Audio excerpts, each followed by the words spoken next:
So you want to be a CRNA and you're interested in going to CRNA school, but you're scared of the student loans, you don't know what to expect, and you don't know how much you're going to take out in tuition. Let's talk about my student loans as a second-year student registered nurse anesthetist. As we dive into it, cheers. It's still 9 a.m. here, so I definitely have a cup of coffee. And my name is Anna. I'm a second-year student registered nurse anesthetist. I started off as a new grad in Baltimore at Johns Hopkins in their CV-SICU in 2019. 2020 was a little busy. I ended up starting travel nursing, and I was in LA, San Diego, San Jose. I was at San Jose twice, actually. Seattle and Portland, and I was a travel nurse for about 2.5 years. I was a travel nurse, and along the way, I started making content. I connected with a lot of y'all on TikTok in 2020. That is when I met my business partner, Chrissy CRNA, nurse educator, SRNA educator extraordinaire. We started a podcast together. We started a nurse education business together, Confident Care Academy. And now I'm enjoying sharing my anesthesia school journey with all of you. Diving into this topic today, I think there's a lot of fears and there's a lot of confusion about what the anesthesia school student loans process actually looks like.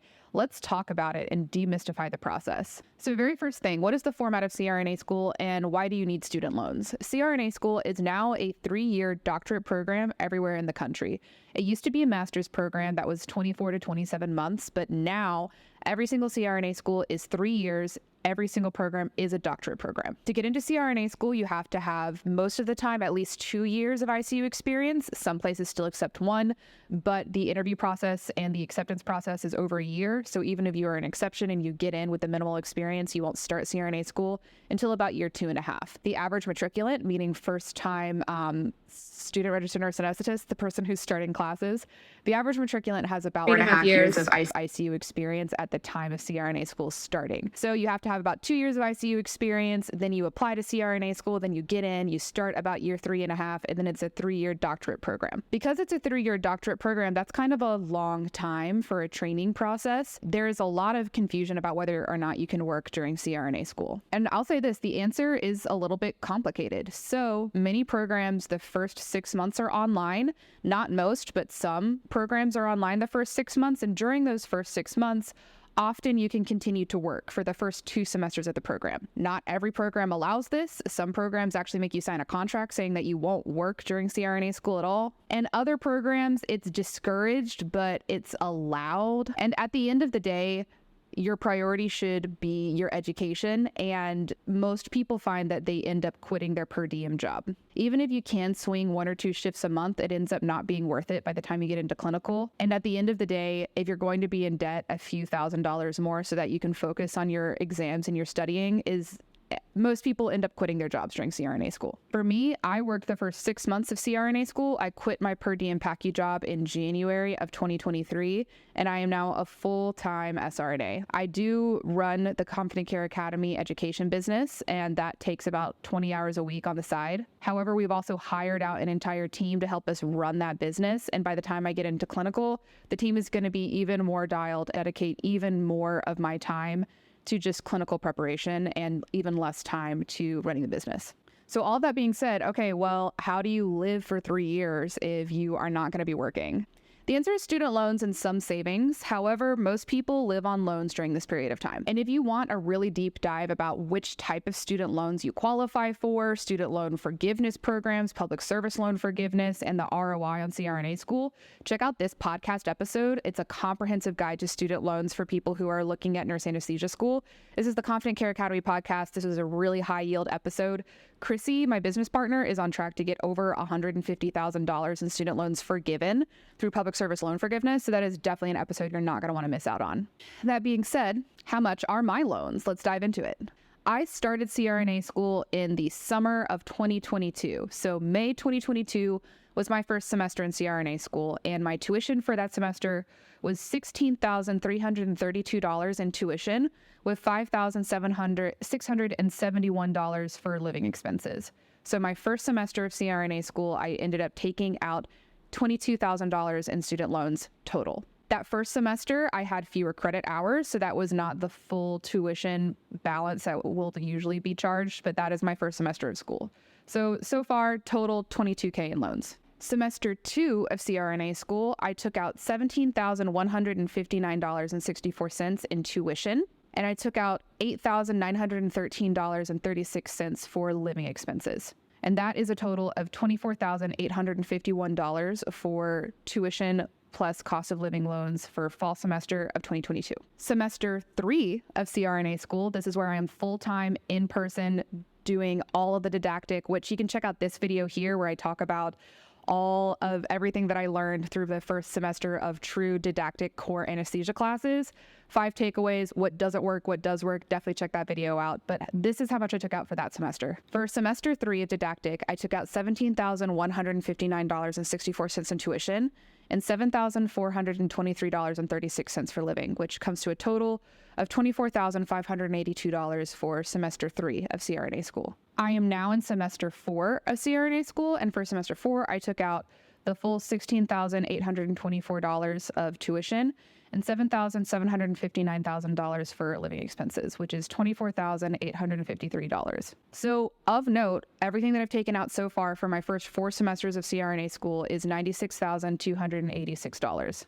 I think this is helpful for y'all because I did not, at this point, hold back. I'm taking the maximum amount of allowable loans for my program. I'm taking the maximum allowable loans for tuition and the maximum allowable loans for cost of living as well. So this is what it will look like if you come into CRNA school with minimal savings. This is the amount of tuition that you would be offered at my school. What am I on track to do if I end up taking out the maximum allowable student loans throughout my 3-year program?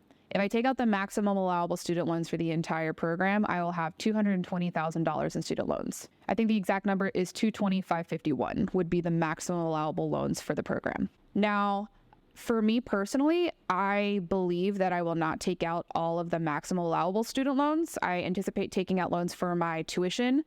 For year 3, I believe that I will stop taking out loans for cost of living. Somewhere in year 2, I expect that my student loan burden will be somewhere closer to $145,000 total. And I ended up taking out the student loans in financial situations with the end of a divorce and everything like that. All of that being said, the maximum allowable student loans that I would have from this program would be $220,000 total.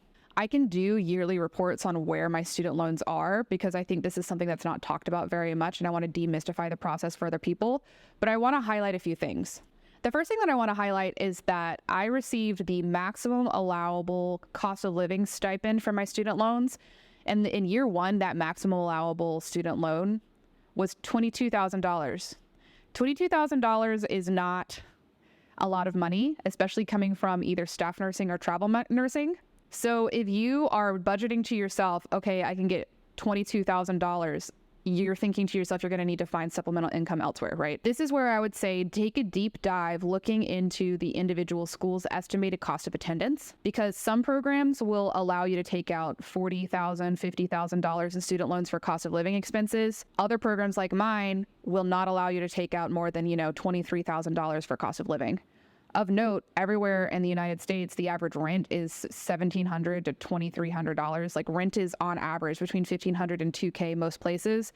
And if you're paying attention, $22,000 wouldn't even cover rent in most major cities. So with that being said, how do you supplement? This is where I would say I would recommend taking a travel nursing job your first 6 months of CRNA school if possible, and using any savings to cover your cost of living expenses, not your tuition. If you have any savings going to CRNA school, I would say use that money for your cost of living expenses. Another quick thing that I want to point out is that my last tuition loan will disperse in January of 2025. I will graduate in May of 2025, and then I will go through the credentialing process, which will take anywhere from 2 to 5 months. And I won't receive my first CRNA paycheck until August at the earliest and October at the latest. So what does that mean? That means that I should hopefully have some savings allocated for when I graduate from CRNA school. Another thing to point out with this $22,000 that I'm given to live on is the amount of budgeting that would need to happen to make $22,000 a year work. I think CRNA school is an investment in yourself and in your future. And if you need to have roommates during that time and live on a pretty tight budget, that is something that is worth it. The last thing to point out is the return on investment in anesthesia school. So if you take out the maximum allowable student loans, you end up living on $20,000 a year. Is it worth it? Anesthesia school, from a money perspective alone, can be a great career. There are other careers that pay more for less education, so I don't think you should choose anesthesia for money alone. I think it should be something that you're passionate about and that you really enjoy. And the only way to figure out whether you really enjoy it and you're really passionate about it is to spend a lot of time in the operating room shadowing. But to answer from the purely financial perspective of like, will I be able to pay back these student loans that I have? Because I also have $38,000 of undergraduate student debt. So if I end up taking out the maximum allowable student loans of $220,000 for CRNA school, plus my about $40,000 of undergraduate student debt, I'd graduate with about $260,000 in student loans. Is that even worth it? Like, will I make enough money to make that worth it? And to answer that question, I would say it's really good to look at the job market. One good place to look that everybody can look is gaswork.com. You can scroll for CRNA jobs at every state throughout the country, and you'll see that the starting pay for most CRNAs in any metro area or in any rural area, which typically pays pretty well, is a starting salary of over $200,000, and that's as of 2023. A couple things to know about the workforce is that the average CRNA or physician anesthesiologist is in their late 40s, early 50s, so it's an aging workforce. So then we have an aging population in the United States, and the aging population in the United States is very unhealthy and in need of surgical services. So this is a profession that will see a lot of demand in the future. There's a lot of job security in anesthesia.